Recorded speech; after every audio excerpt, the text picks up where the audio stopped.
আসসালামু আলাইকুম। আমি শারমিন সুলতানা। লুমিনীর আজকের বিশেষ আয়োজনে আপনাদের সবাইকে জানাচ্ছি স্বাগত। প্রতিটি সন্তান বাবা-মার জীবনের সবচেয়ে সুন্দর উপহার। কিন্তু কখনো কখনো কোনো বাবা-মার জীবন যুদ্ধটা একটু আলাদা হয়। তাদের জীবন গল্প অন্যদের থেকে একটু ভিন্ন হয়ে থাকে। আজ আমরা এমনই এক মায়ের গল্প শুনবো, যিনি একাধারে একজন পেশাদার চিকিৎসক এবং একই সাথে একজন স্পেশাল চাইল্ডের গর্বিত মা। আমাদের সাথে আজ স্টুডিওতে অতিথি হিসেবে উপস্থিত ডক্টর রাশেদা ইয়াসমিন রিমু। আমরা আজ ওনার কাছ থেকে জানবো ওনার মিষ্টি মেয়ে রায়দার কথা। রায়দা সেমিলোবার হোলোপ্রোসেনসেফালি নামক এক অত্যন্ত বিরল এবং জটিল নিউরোলজিক্যাল কন্ডিশনের মধ্য দিয়ে যাচ্ছে। একজন মা এবং একজন চিকিৎসক এই এই দুই ভিন্ন দৃষ্টিকোণ থেকে এই রোগটির গভীরতা এবং চিকিৎসা, থেরাপি, ভূমিকা এবং সমাজকে নিয়ে ওনার লড়াই এবং অভিজ্ঞতার কথা আমরা শুনবো। আসসালামু আলাইকুম ম্যাম, কেমন আছেন? ওয়ালাইকুম সালাম। আলহামদুলিল্লাহ ভালো আছি। আপনি ভালো আছেন? আলহামদুলিল্লাহ ভালো আছি। লুমিনীর আজকের আয়োজনে আপনাকে স্বাগত। আপনাকেও অনেক অনেক ধন্যবাদ এত সুন্দর একটা আয়োজনে আমাকে আমন্ত্রণ জানানোর জন্য। শুরুতেই আপনার এবং আপনার মিষ্টির মেয়ে রায়দার সম্পর্কে দর্শকদের উদ্দেশ্যে কিছু বলুন। আমি ডাক্তার রাশেদা ইয়াসমিন, কর্মরত আছি ব্র্যাক প্রাইমারি হেলথ কেয়ার সেন্টারে। এখানে আমি ফনোলজিস্ট, জেনারেল প্র্যাকটিশনার এবং সেন্টার ম্যানেজমেন্টের দায়িত্বে আছি। এবং আমি জি, কুমুদিনী উইমেন্স মেডিকেল কলেজ থেকে 2012 সালে এমবিবিএস কমপ্লিট করে 13টি ইন্টার্নশিপ কমপ্লিট করেছি। আমার 3টি সন্তান, তার মধ্যে রায়দা সবার বড়। তো রায়দার জন্ম 2012 সালে মের 15 তারিখ। জি, জি, এখন রায়দার বয়স 14 বছর। মাশাআল্লাহ। আমার 3 সন্তানের মধ্যে রায়দা সবার বড়। আচ্ছা, বেশ বড় হয়ে গেছে রায়দা। আমরা জানি রাইডার সেমিলোবার হোলোপ্রোসেনসেফালিতে আক্রান্ত। তো এই রোগটা আসলে কি? চিকিৎসা বিজ্ঞানের ভাষায় একে সহজভাবে কিভাবে ব্যাখ্যা করা যায়? সেমিলোবার হলো প্রোজনসেফালি, একটা মস্তিষ্ক বিকাশের একটা বিরল একটা রোগ। এটা মূলত শুরুর দিকে হয়ে থাকে যখন ভ্রূণ বিকাশ হয়, ঠিক ওই সময়ে এই জটিলতাটা হয়ে থাকে। এটা হচ্ছে প্রোজেনসেফালি, মানে হচ্ছে আমাদের মস্তিষ্কের সামনের অংশে বিভক্ত হয় না, বিভক্ত হতে ব্যর্থ হয়। তবে পিছনের অংশে অনেক সময় বিভক্ত হতে পারে। তো এটা তীব্রতা অনুসারে 3 ধরনের হয়, তার মধ্যে সেমিলোবার হলো প্রোজেনসেফালি একটা রোগ, যেটা হচ্ছে এটা মাঝারি ধরনের তীব্রতর একটা কন্ডিশন। আচ্ছা ম্যাডাম, হোলোপ্রোসেনসেফালির অন্যান্য প্রকারভেদের তুলনায় সেমিলোবার ভেরিয়েন্টটা কতটা আলাদা এবং বা জটিল?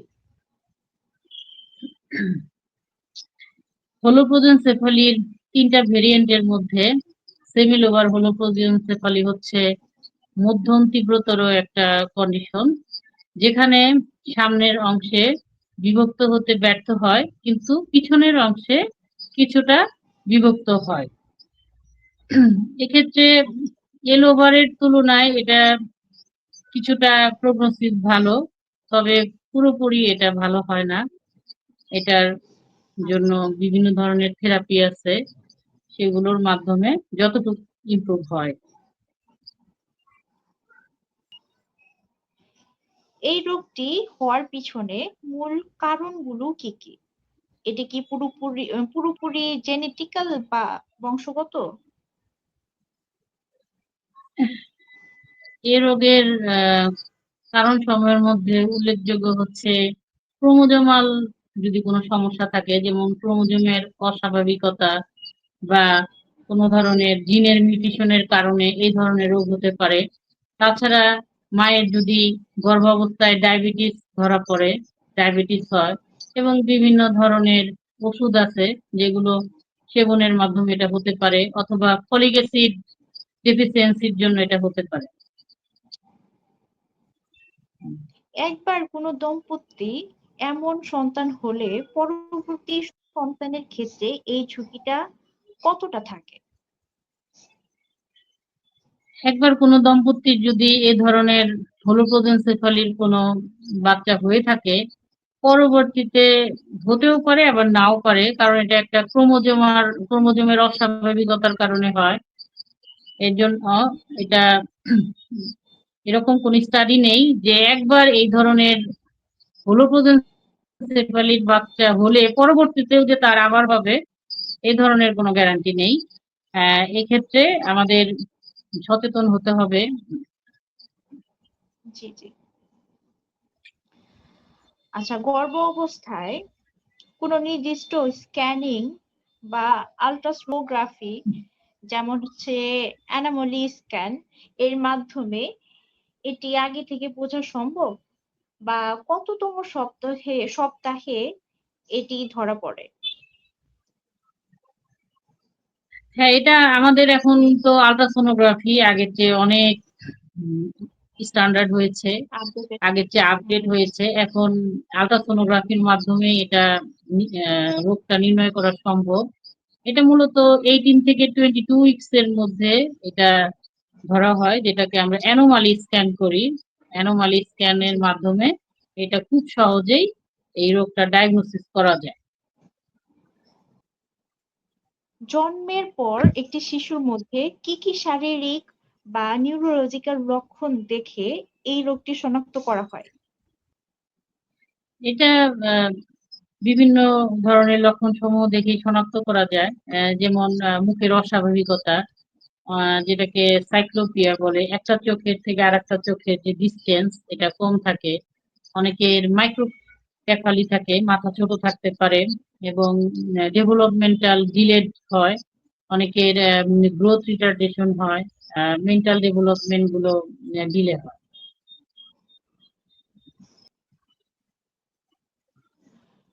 খিঁচুনি বা হরমোনের ভারসাম্যহীনতা বা ফিডিং সমস্যার মতো জটিলতা কিভাবে সামলানো উচিত? হলোপ্রোদেনসেফালি যেটা এল ওভার কন্ডিশন, সেখানে ডিলেড ডেভেলপমেন্টের পাশাপাশি শারীরিক অন্যান্য ত্রুটি দেখা দিতে পারে। তো এক্ষেত্রে ফিডিং প্রসেস খুবই জটিল। এক্ষেত্রে অনেকে সলিড জাতীয় ফুড একদমই খেতে পারে না, তাদেরকে দেখা যায় লিকুইড বা সেমি সলিড। অনেকাংশে অনেক বেবি একদমই লিকুইড ছাড়া খেতে পারে না। অনেকের দেখা যায় যে এনজি ফিডিং এর মাধ্যমেও ফিডিং করানো হয়।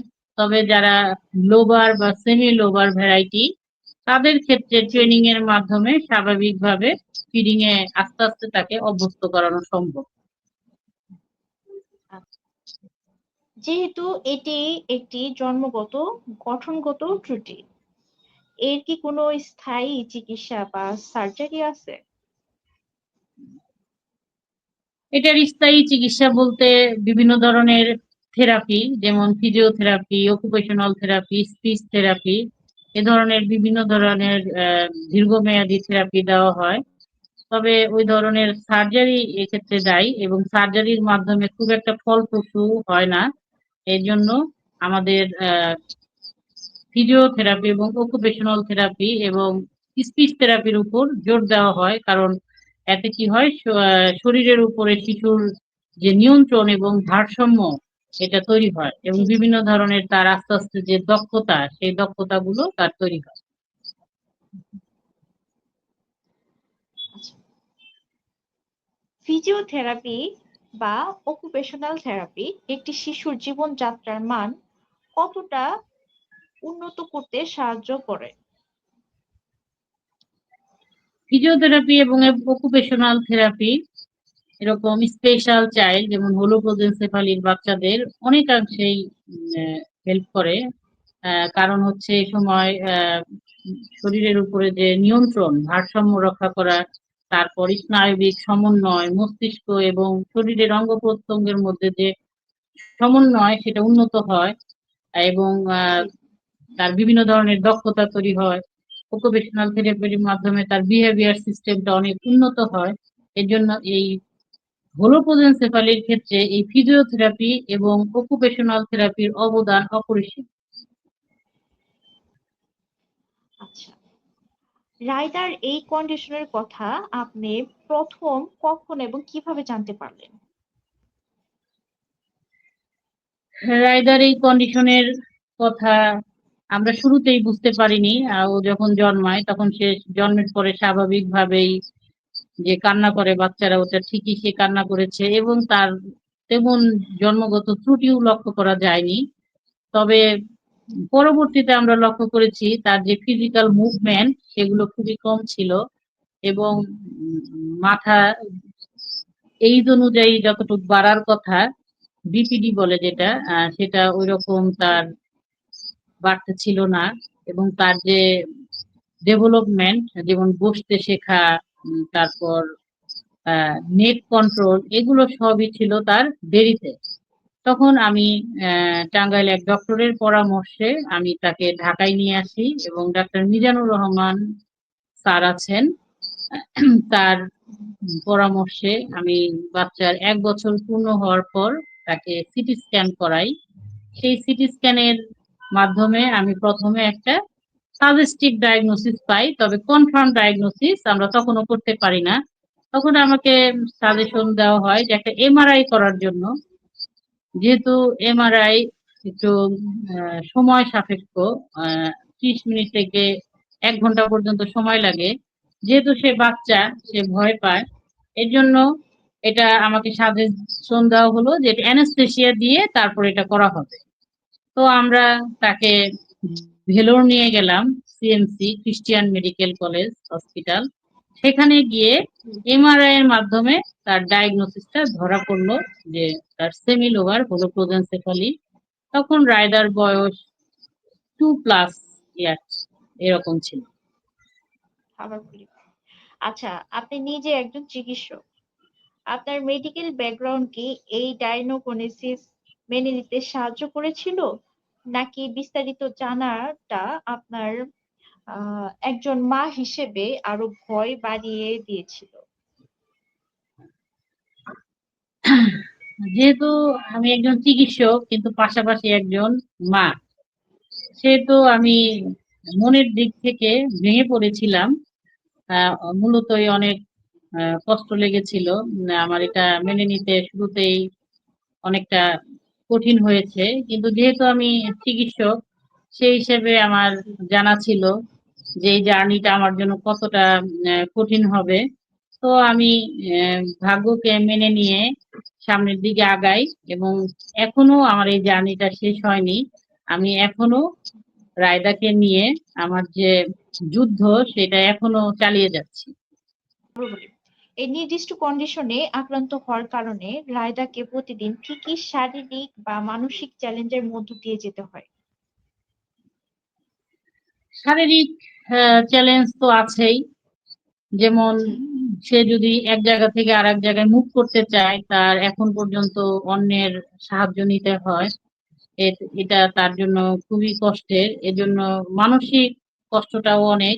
তার আরো ২ টো ভাই বোন আছে। তারা যখন খেলাধুলা করে, ইজিলি এক জায়গায় থেকে আরেক জায়গায় যখন তারা যায়, তখন সেও তাদের সাথে খেলতে চায়, ওরকম যেতে চায়। কিন্তু তার অন্যের উপর নির্ভর করে এক জায়গা থেকে আরেক জায়গায় মুভমেন্ট করতে হয়, যেটা এখন অনেকাংশে সে বুঝতে পারে এবং সে মানসিকভাবে অনেক কষ্ট পায়। এজন্য মাঝে, মাঝে অনেক কান্নাকাটিও করে সে। হ্যাঁ, স্বাভাবিক, বড় হচ্ছে, অনেক কিছু বোঝে। রায়দার বর্তমান ট্রিটমেন্ট এবং থেরাপি প্রক্রিয়া কিভাবে চলছে? সে বর্তমানে কি কি থেরাপি নিচ্ছে? রায়দা বর্তমানে ফিজিওথেরাপি, অকুপেশনাল থেরাপি এবং স্পিচ থেরাপি নিচ্ছে। আগে সিআরপি তে গিয়ে শিডিউল অনুযায়ী থেরাপি নেওয়া হতো এবং বাসায় এসে সেগুলো প্র্যাকটিস করানো হতো। আমিও এখন যেহেতু ব্যস্ত থাকি এর জন্য বাসায় একজন থেরাপিস্ট পার্মানেন্টলি রাখা হয়েছে।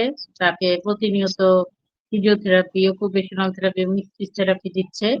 এসব থেরাপির জন্য বিভিন্ন ধরনের ডিভাইস লাগে, যেমন এএফও, কেএফও, ভেস্টিবুলার বল, তারপর আছে প্যারালাল বার, স্ট্যান্ডিং ফ্রেম। এগুলোর মাধ্যমে রায়দাকে প্রতিনিয়ত থেরাপি দেওয়া হচ্ছে। রায়দা মাশাআল্লাহ আগের চেয়ে অনেক ইমপ্রুভ। মাশাআল্লাহ। আচ্ছা, এই ধরনের কন্ডিশনের ক্ষেত্রে দ্রুত থেরাপি শুরু করা কতটা জরুরি বলে আপনি মনে করেন? যত তাড়াতাড়ি থেরাপি শুরু করা হবে তত তাড়াতাড়ি ফলপ্রসূ, বাচ্চাদের জন্য ততই ভালো হবে। এটা ছোট বয়স থেকেই শুরু করা উচিত। এটা বাবা মাদের সচেতনতা আরো বাড়াতে হবে। ছোট থেকেই যদি করা হয়, ছোট বয়সে এটা ডেভেলপমেন্টটা খুব সহজেই এটা হয়। আর এই ধরনের বাচ্চাদের মাসেল টোন এগুলো বেশি থাকে, ইমব্যালেন্স বেশি থাকে। এজন্য শুরুর দিকেই যদি আমরা থেরাপি গুলো শুরু করি তাহলে তার যে ফিজিক্যাল ডেভেলপমেন্ট ডিলেড সেগুলো আস্তে আস্তে ওভারকাম করতে সাহায্য করে। তারপর তার বিহেভিয়ারে চেঞ্জ আসে অনেক। স্পিচ থেরাপির মাধ্যমে স্পিচটাও অনেক ক্লিয়ার আসে। এর জন্য যত তাড়াতাড়ি সম্ভব থেরাপি শুরু করা উত্তম। আমাদের চারপাশের মানুষ বা সমাজের স্পেশাল নিড শিশুদের কিভাবে দেখে? রায়দাকে নিয়ে বাইরে গেলে আপনাদের কি ধরনের অভিজ্ঞতার সম্মুখীন হতে হয়? আগের চেয়ে মানুষের দৃষ্টিভঙ্গি অনেকটা চেঞ্জ হয়েছে, পরিবর্তন আসছে, কিন্তু তারপরে পুরোপুরি পরিবর্তন আসেনি। জি, জি। বাইরে যখন রায়দাকে নিয়ে যাই, অনেকে মানবিকভাবে রায়দার কাছে আসে, কথা বলে। কিন্তু আবার কিছু কিছু মানুষ আছে দূর থেকে বলে, দেখ দেখ ওই প্রতিবন্ধী বাচ্চা যাচ্ছে। তো এরকম অনেক সময় এই কথাগুলো আমাদের কানে বাজে এবং আমাদের কষ্ট দেয়। তো আমাদের হ্যাঁ, হ্যাঁ। বাংলাদেশে এখনো পুরোপুরি এর পরিবর্তন আসেনি। হুম। আপনার কি মনে হয় আমাদের সমাজে নিউরোলজিক্যাল ডিসঅর্ডারে আক্রান্ত শিশুদের প্রতি সচেতনতা এবং সহানুভূতির এখনো অনেক অভাব রয়েছে? এখন আগের চেয়ে অনেকটা উন্নত হয়েছে, তবে আহ, কিছুটা ডিফিসিয়েন্সি এখনো আছে। এখনো ওইভাবে যে মেন্টাল সাপোর্ট দেওয়া বা পরিবর্তন জি, জি। আসা, এখনো মানুষ ওইভাবে সচেতন হয়নি। এখনো আরো ডেভেলপ হতে হবে। আশা রাখি বাংলাদেশ এগিয়ে যাচ্ছে। আমাদের যে স্পেশাল বাচ্চা আছে তাদের নিয়ে সরকার নতুন নতুন অনেক কিছু করবে। আশা রাখা যায় আরো পরিবর্তন আসবে ইনশাল্লাহ। ইনশাল্লাহ। আত্মীয়-স্বজন বা বন্ধুরা শুধু আহা-উহা বা সহানুভূতি না দেখিয়ে কিভাবে একটি পরিবারকে এই যাত্রায় সত্যিকারের সাহায্য করতে পারে? আমি মনে করি এক্ষেত্রে আত্মীয়-স্বজন, বন্ধু-বান্ধব, পাড়া-প্রতিবেশী যারা আছে, আর্থিক সহযোগিতা করার চেয়ে আহ, মানসিকভাবে সহযোগিতা খুবই জরুরি। মেন্টাল সাপোর্ট করা। একজন স্পেশাল চাইল্ডের বাবা-মা তার যে মেন্টাল অবস্থা কেমন, যাদের স্পেশাল চাইল্ড আছে শুধু তারাই জানে। আমার মতে এখন পর্যন্ত ওইরকম মেন্টাল সাপোর্ট বাংলাদেশে যে স্পেশাল চাইল্ড আছে তাদের বাবা-মা ওইভাবে পায় না। তো বাচ্চার নানার বাড়ির থেকে যতটা সাপোর্ট পাওয়া যায়, এখন এখনো অতটা উন্নত হয় নাই। বাচ্চার দাদার বাড়ির থেকে সাপোর্ট খুবই কম পাওয়া যায়, এখনো এটা উন্নত হয়নি। সবার ক্ষেত্রে না, কিছু কিছু ক্ষেত্রে দৃষ্টিভঙ্গি চেঞ্জ হয়েছে, তবে ম্যাক্সিমামের ক্ষেত্রেই দেখা যায় যে আমি তো একজন চিকিৎসক, কিন্তু যারা নন মেডিকেল আছে, অনেকে আছে অশিক্ষিত, ইলিটারেট বা অর্ধশিক্ষিত, তাদের ক্ষেত্রে প্রতিনিয়ত অনেক কথা শুনতে হয়, বিশেষ করে মাকে। সেক্ষেত্রে এমনিতেই একজন স্পেশাল চাইল্ডের মা ভিতরে ভিতরে অনেক কষ্ট পায়। সেক্ষেত্রে আমার ভাষ্যমতে একজন মা এবং বাবাকে মেন্টাল সাপোর্ট দেওয়া খুবই জরুরি। আচ্ছা, সবশেষে ভবিষ্যতের দিকে তাকিয়ে রায়দাকে নিয়ে আপনার সবচেয়ে বড় স্বপ্ন বা প্রত্যাশা কি? আমার রায়দাকে নিয়ে বড় স্বপ্ন এবং প্রত্যাশা যেটাই বলেন, আমার চাওয়া রায়দা একজন আত্মনির্ভরশীল হয়ে গড়ে উঠুক। আমার অ্যাবসেন্সে সে যেন নিজে নিজে নিজের কাজ করতে পারে, নিজের পায়ে যেন দাঁড়াতে পারে, সে যেন একটু হাঁটতে পারে। এটাই আমার স্বপ্ন। আল্লাহ তাকে আরো সুস্থভাবে নেক হায়াত দান করুক এবং আত্মনির্ভরশীল করে গড়ে তুলুক, এটাই আমার শেষ চাওয়া। আমরাও মনে প্রাণে এই দোয়াই করি রায়দা যেন আত্মনির্ভরশীল হতে পারে। ইনশাল্লাহ সে হবে। অসংখ্য ইনশাল্লাহ। ধন্যবাদ ম্যাম। সবাই আহ, আপনারাও দোয়া করবেন এবং আপনাদেরও অনেক ধন্যবাদ। জি জি, একজন চিকিৎসক হিসেবে আপনার এই মূল্যবান সময়টা আমাদের দিয়েছেন, এর জন্য আপনাকে অসংখ্য ধন্যবাদ ম্যাম। ভালো থাকবেন। আপনাকে অনেক আর অনেক রায়দার ধন্যবাদ। জন্য অসংখ্য দোয়া আর শুভকামনা রইলো, ও যেন ইনশাল্লাহ খুব তাড়াতাড়ি সুস্থ হয়, নিজের পায়ে দাঁড়াতে পারে, আপনার ইচ্ছা যেন পূরণ হয়।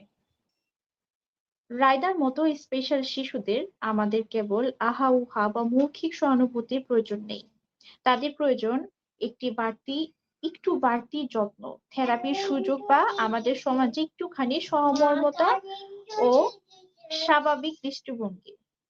রুমিনীর পক্ষ থেকে রায়দার জন্য রইল অনেক অনেক ভালোবাসা, ওর সুন্দর আগামীর জন্য নিরন্তর প্রার্থনা। আজকের মতো আমরা এখানেই বিদায় নিচ্ছি। দেখা হবে লুমিনীর আগামী কোনো পর্বে নতুন কোনো গল্প বা সচেতনমূলক আলোচনা নিয়ে। সে পর্যন্ত সবাই ভালো থাকুন, সুস্থ থাকুন, আমাদের আশেপাশে বিশেষ শিশুদের পাশে থাকুন। আল্লাহ হাফেজ।